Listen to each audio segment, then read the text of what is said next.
출애굽기 29장 43절부터 46절까지의 말씀을 봉독하겠습니다. 내가 거기서 이스라엘 자손을 만나리니 내 영광을 인하여 회막이 거룩하게 될지라. 내가 그 회막과 단을 거룩하게 하며 아론과 그 아들들도 거룩하게 하여 내게 제사장 직분을 행하게 하며 내가 이스라엘 자손 중에 거하여 그들의 하나님이 되리니 그들은 내가 그들의 하나님 여호와로서 그들 중에 거하려고 그들을 애굽 땅에서 인도하여 낸 줄을 알리라. 나는 그들의 하나님 여호와니라. 아멘. 오늘 본문에서 보시다시피 출애굽 사건의 궁극적인 목적은 45절과 46절에 나오는 바와 같이 내가 이스라엘 자손 중에 거하여 그들의 하나님이 되리니 그들은 내가 그들의 하나님 여호와로서 그들 중에 거하려고 그들을 애굽 땅에서 인도하여 낸 줄을 알리라. 나는 그들의 하나님 여호와니라 라는 이 본문 속에 분명히 나와 있습니다. 그러니까 출애굽 사건은 제목이 출애굽기니까 자꾸만 애굽에서부터 탈출한 해방과 자유에 관한 것으로만 이해가 되고 왜 그 일이 일어났고 그 일이 가지는 목적이 무엇인가는 자칫하면 놓치기 쉽습니다. 앞 시간에서도 말씀드린 바와 같이 출애굽기에 제일 많이 할애된 내용은 성막에 관한 것입니다.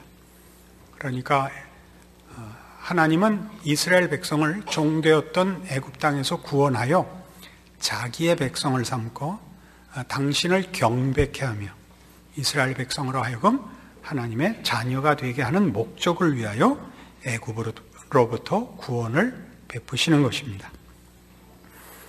그래서 이 바로의 종으로 있을 때 살던 그 비참함과 또 억압과 곤고함으로부터 구원함을 얻은 이 백성에게 하나님이 바로와 대조되는 통치자로서 그들의 하나님이 되어 그들에게 무엇을 베풀며 무엇을 목적하는가를 이제 보이십니다.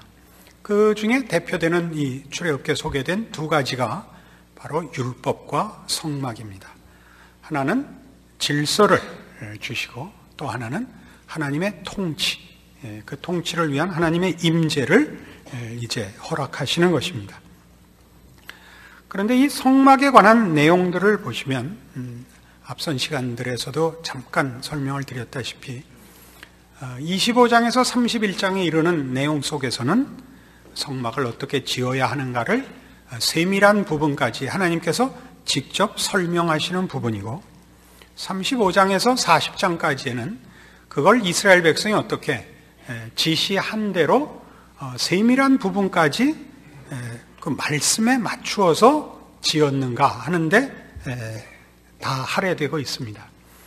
말하자면 성막이 얼마나 아름답고 그래서 얼마나 백성들이 보고 감탄했는가 하는 감상에 관한 얘기는 없습니다. 즉 하나님께서 이스라엘 백성 중에 임재하시고 저들과 함께 하시는 일은 순종을 통하여 일어난다 하는 것을 성경이 가르치고 있습니다. 하나님께서 이스라엘 백성에게 하나님이 되시고 저들을 자기 백성 삼으시며 하나님의 거룩하심과 의로우심과 진실하심으로 이제 왕노릇하려 하십니다. 이것은 하나님의 작정이요 하나님의 능력으로 허락된 것이고 약속한 것이기 때문에 일어날 것입니다. 그러나 그 약속의 대상인 인간이 이것을 순종해야만 그 자신의 것이 됩니다. 하나님이 베푸시는 어떠한 은혜도 그 은혜의 대상이 그걸 받아들이지 않으면 효과가 없습니다. 이 문제를 요한복음 15장에 오면 우리 대표적인 예수님의 포도나무 비유에서 이렇게 더 자세히 설명되어져 있습니다. 신약성경 요한복음 15장 5절입니다. 나는 포도나무여 너희는 가지니 저가 내 안에 내가 저 안에 있으면 이 사람은 과실을 많이 맺나니 나를 떠나서는 너희가 아무것도 할 수 없음이라. 사람이 내 안에 거하지 아니하면 가지처럼 밖에 버리어 말라지나니 사람들이 이것을 모아다가 불에 던져 사르느니라. 너희가 내 안에 거하고 내 말이 너희 안에 거하면 무엇이든지 원하는 대로 구하라. 그리하면 이루리라. 너희가 과실을 많이 맺으면 내 아버지께서 영광을 받으실 것이요 너희가 내 제자가 되리라. 포도나무와 그 가지의 비유는 우리 모두가 이해하는데 아무런 어려움이 없이 그 명백한 진리를 전하고 있습니다. 포도나무의 가지는 독립적일 수 없습니다. 나무에 붙어 있어야 비로소 포도나무의 생명을, 그 과실을 나눌 수 있습니다. 그 가지에 열리는 포도나무라는 열매는 나무가 만든 것입니다. 가지가 만든 것이 아니고 가지에 달릴 뿐입니다. 그래서 나무로부터 분리된 가지는 새삼스러운 형벌을 가할 필요 없이 분리된 것 자체로 벌을 받게 되어 있습니다. 말라져 버리게 됩니다.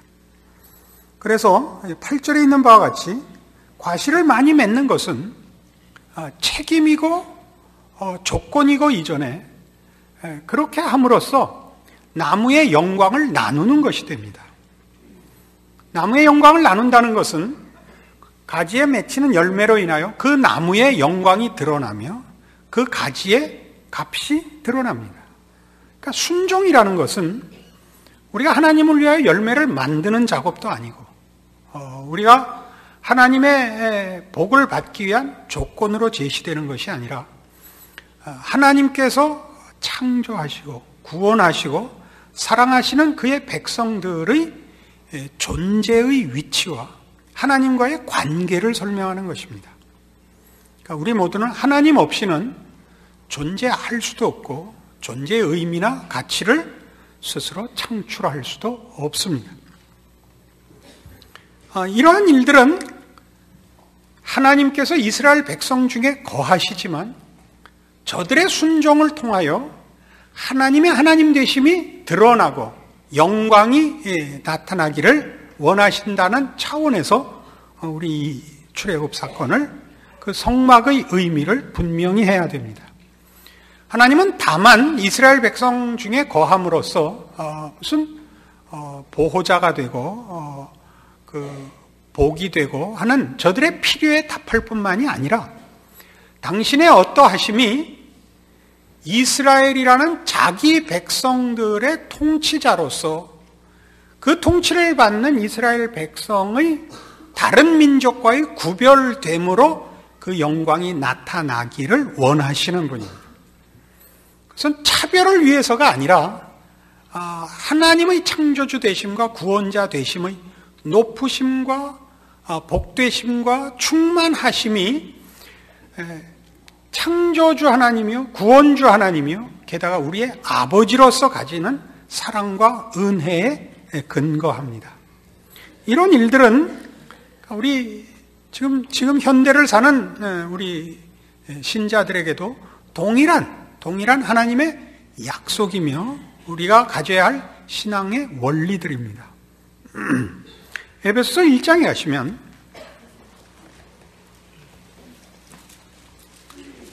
신약성경 310페이지 에베소서 1장 3절 이하의 말씀을 봅니다. 찬송하리로다 하나님 곧 우리 주 예수 그리스도의 아버지께서 그리스도 안에서 하늘에 속한 모든 신령한 복으로 우리에게 복 주시되 곧 창세전에 그리스도 안에서 우리를 택하사 우리로 사랑 안에서 그 앞에 거룩하고 흠이 없게 하시려고 그 기쁘신 뜻대로 우리를 예정하사 예수 그리스도로 말미암아 자기 아들들이 되게 하셨으니 이는 그의 사랑하시는 자 안에서 우리에게 거저 주시는 바 그의 은혜의 영광을 찬미하게 하려는 것이라. 그의 은혜의 영광, 그 하나님의 영광이 드러나는 것, 이것이 창조와 구원의 궁극적인 목표입니다. 이것은 예수 안에서라는 말로 계속 확인되고 있는데 예수 안에서라는 것은 하나님의 임재를 의미하는 것입니다. 예수님의 또 다른 별명이 임마누엘이었던 것을 기억하셔야 됩니다. 하나님이 우리와 함께 하심이며 그 이유와 그 약속은 이미 출애굽 사건에서 역사적으로 이스라엘 백성에게 허락됐던 것으로 성경이 확증하고 있는 내용입니다. 하나님은 이스라엘에게 임마누엘이 되셨고 저들의 삶과 저들의 모든 처한 환경 속에서 이스라엘과 동행하시고 함께하고 계십니다. 그리하여 영광을 나타내시고 그렇게 영광을 받으시기를 원합니다. 그의 영광이 나타나는 것은 그 영광을 입은 자의 영광입니다. 이것이 기독교 신앙의 핵심되는 이해일 것입니다. 그래서 같은 에베소서 2장 20절 이하에 오시면 그래서 이런 말씀이 성립합니다. 너희는 사도들과 선지자들의 터 위에 세우심을 입은 자라. 그리스도 예수께서 친히 모퉁이돌이 되셨느니라. 그의 안에서 건물마다 서로 연결하여 주 안에서 성전이 되어가고 너희도 성령 안에서 하나님의 거하실 처소가 되기 위하여 예수 안에서 함께 지어져 가느니라. 그러니까 우리가 하나님의 성전이 되는 것입니다. 하나님이 우리 안에 임재해 계십니다. 우리는 다 독립적이지 않습니다. 하나님과 함께하고 있습니다. 이런 사실은 곧 앞으로 다시 가셔서 에베소서 1장 22절에 있는 또 만물을 그 발 아래 복종하게 하시고 그를 만물 위에 교회의 머리로 주셨느니라. 교회는 그의 몸이니 만물 안에서 만물을 충만케 하시는 자의 충만이니라 라는 선언 속에 들어 있습니다. 우리가 보통 교회라고 부를 때는 이 조직된 기관 또는 신앙의 공동체를 떠올리곤 합니다. 그러나 신약 성경에서 교회라는 명칭은 하나님의 자녀들을 부르는 명칭입니다. 그것은 구약에서 이스라엘 했을 때 그 이스라엘은 하나님의 구별된 백성을 지칭하는 것과 같은 의미로 신약 성도들에게 주어진 것입니다. 구약의 하나님의 백성들이 민족이라는 단위로 구별됐다면 신약에 와서는 예수 그리스도를 믿는다는 신앙 고백으로 구별되기 때문에 신약 시대의 하나님의 백성을 칭하는 호칭으로 교회가 등장합니다.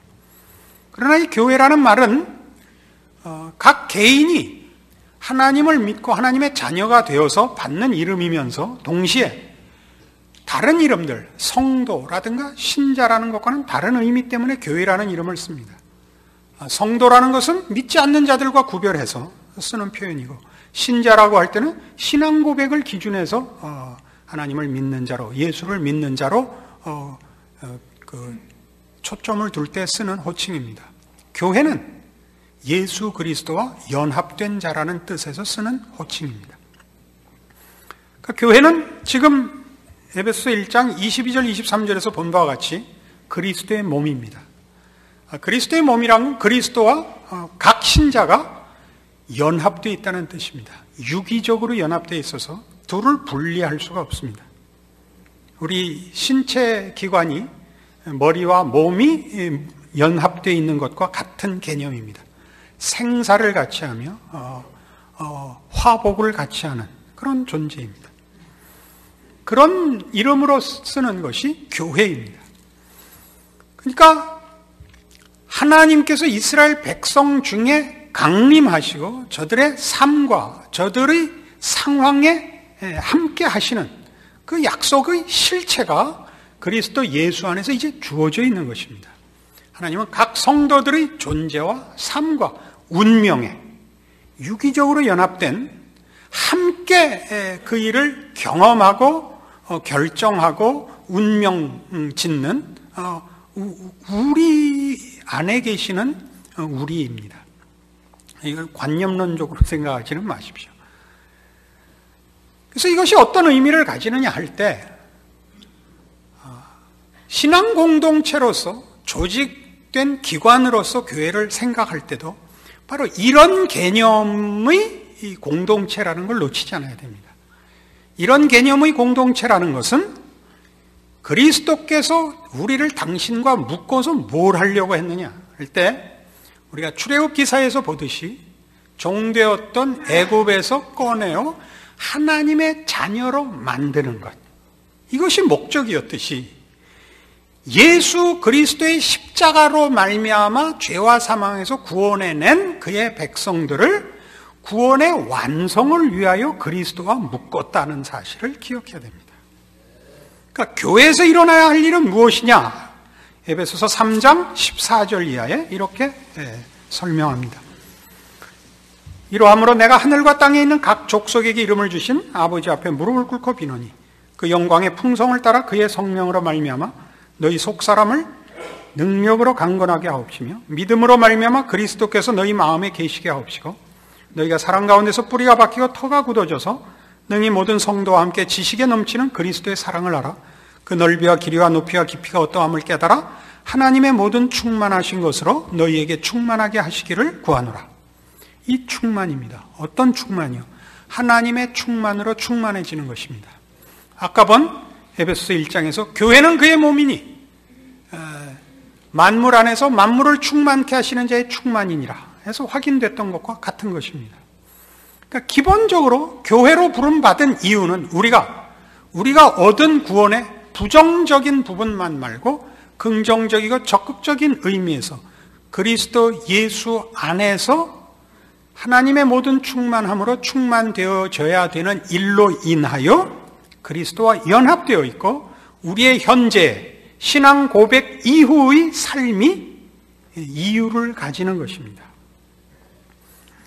이런 강조를 왜 해야 하느냐 하면 우리는 구원이 부정적인 차원에서 억압과 비극에서부터의 해방에서 끝나고 그 다음에 내가 주를 위해서 해야 할 일로 생각하는 이들이 많이 있습니다.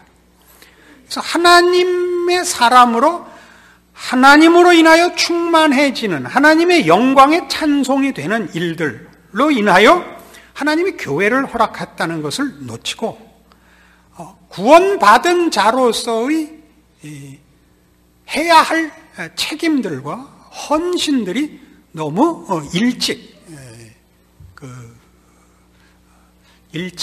소원이 되어서 본인이 하나님의 사람으로 커가는 것에 비례하여 나타나야 할 세상과의 구별이 세상의 가치들로서 기독교를 구별하고 싶은 일반 가치 속에서의 더 나은 존재로서의 싸움으로 빗나가게 됩니다.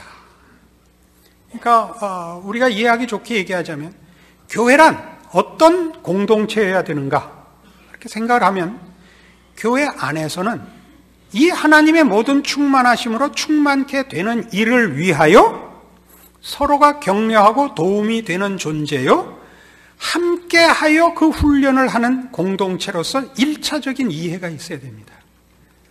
왜냐하면 우리는 같은 신앙 고백을 가지고도 사랑하고 용서하고가 잘 안 되는 존재들이거든요.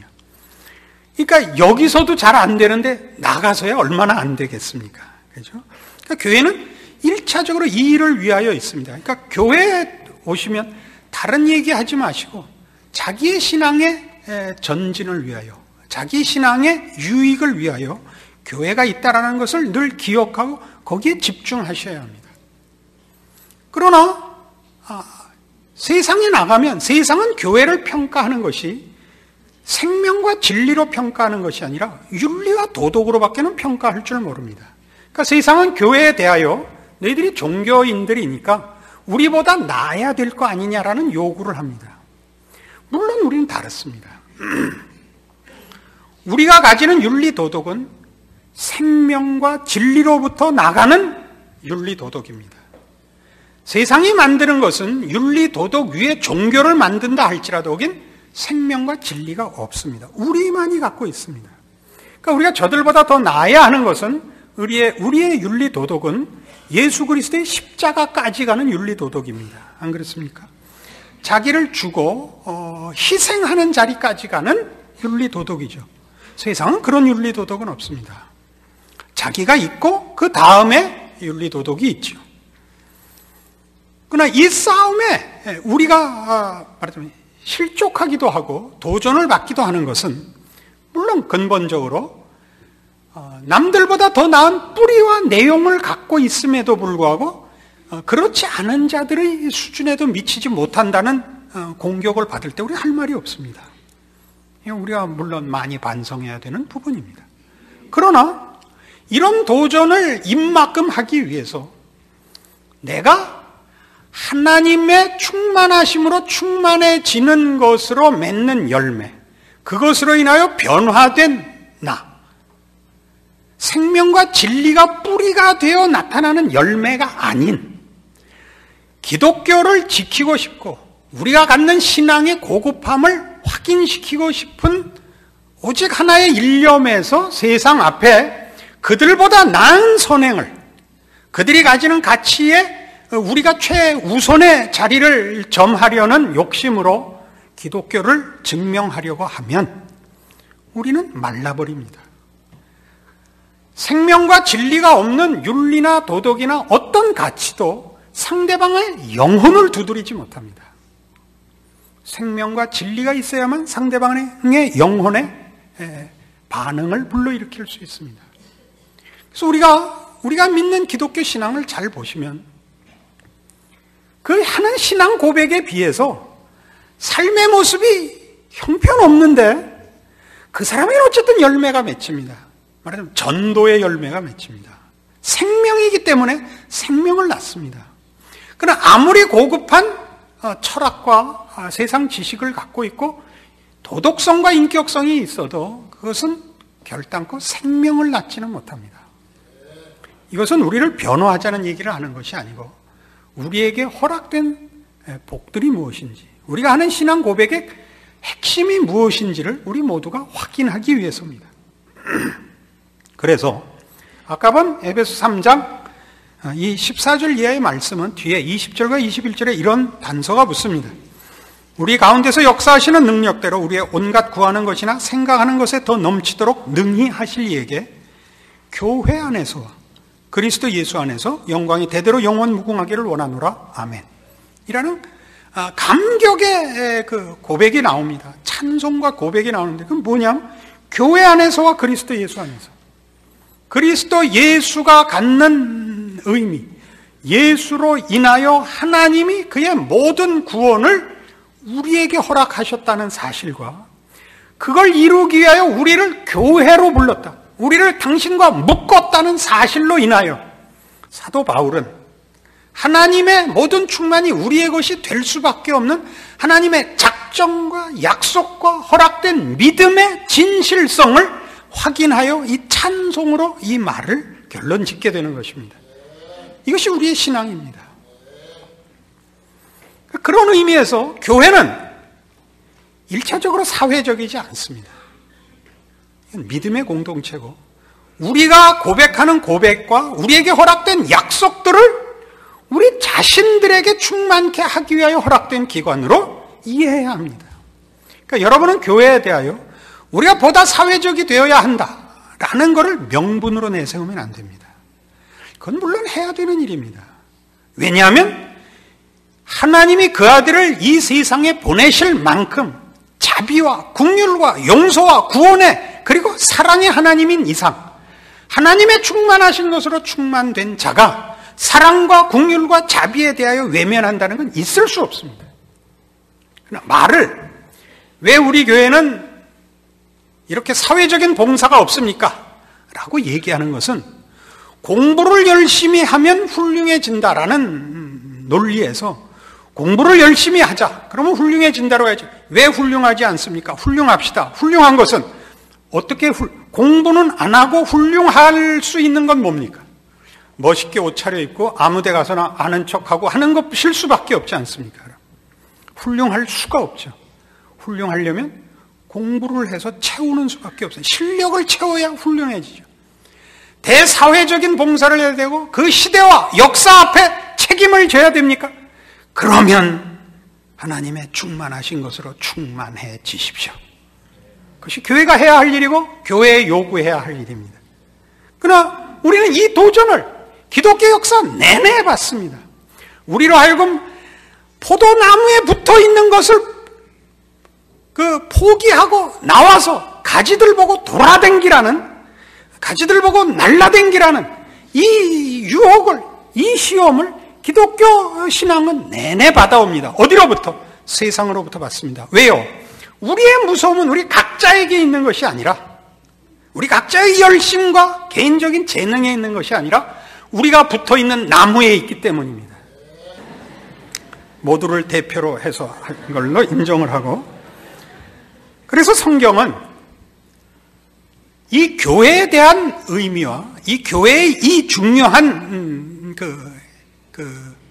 위치, 본질, 자리매김, 오해하거나 놓쳐서는 안 되는 일을, 그래서 골로새서 1장에서 사도 바울의 입을 통하여 이렇게 고백하게 합니다. 325페이지 골로새서 1장 24절입니다. 내가 이제 너희를 위하여 받는 괴로움을 기뻐하고 그리스도의 남은 고난을 그의 몸된 교회를 위하여 내 육체에 채우노라. 그리스도의 남은 고난이 뭐죠? 교회라는 겁니다. 그리스도의 남은 고난을 그의 몸된 교회를 위하여 내 육체에 채우노라. 그러니까 예수 그리스도는 우리를 구원하고 끝나버리신 게 아니라 구원한 우리를 완성하기 위해 우리랑 당신을 묶으셨습니다. 지금 출애굽기 얘기죠. 어떻게? 하나님은 모세를 불러 이스라엘을 애굽에서 꺼내셨을 뿐만 아니라 꺼내어 그 백성의 한가운데 저들의 삶과 존재와 여정에 당신을 묶고 저들과 하나가 되시기로 하는 것이 성막입니다. 이스라엘은 제사장 국가로 부름을 받습니다. 그들이 모든 나라를 돌아다니고 하나님의 하나님 되심을 무슨 무력으로나 경제력으로 시위하는 것이 아니고 저들의 삶의 다름으로입니다. 어떤 다름? 율법으로 대표된 거룩함으로입니다. 거룩함으로. 이게 우리의 다름이죠. 이것을 위하여 교회가 허락되었고 우리의 인생이 아직 우리의 신앙 고백에도 불구하고 하늘나라로 불려가지 않는 이유입니다. 그리고 이 그리스도의 남은 고난 속에서 우리는 하나님의 함께 하심과 그 작정하심과 그 은혜로우심과 진실하심으로 인하여 승리할 것을 믿는 것입니다. 이 일은 같은 골로새서 1장 28절에 이렇게 설명되어 있습니다.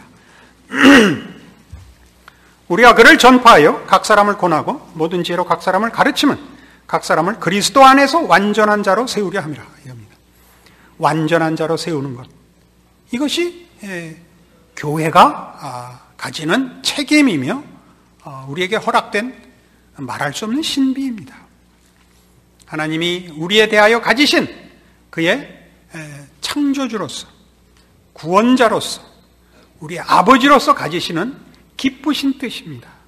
우리가 당신의 영광의 찬송이 되도록 하기 위한 하나님의 작정이요 개입이요 일하심이요 그 약속을 지키시는 진실함에 대한 증거입니다.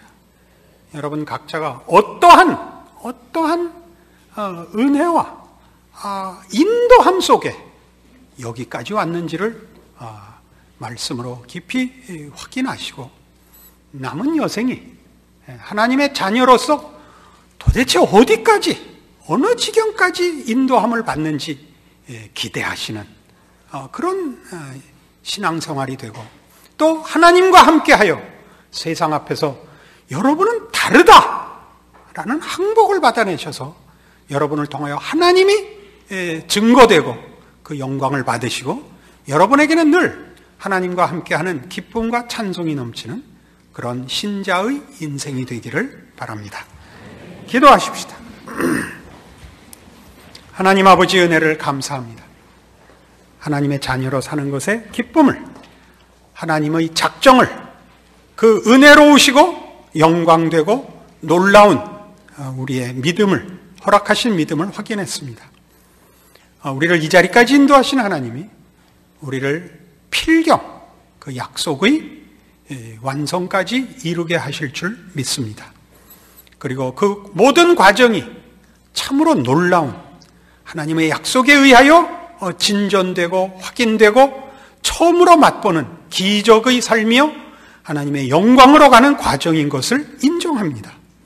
그 기대와 믿음으로 우리의 삶을 주 앞에 바치고 순종하여 하나님으로부터만 우리의 힘과 필요와 가치와 보상을 얻는 신자의 마땅한 순종의 삶을 사는 승리와 기쁨이 있게 하여 주시옵소서. 예수님 이름으로 기도합니다. 아멘.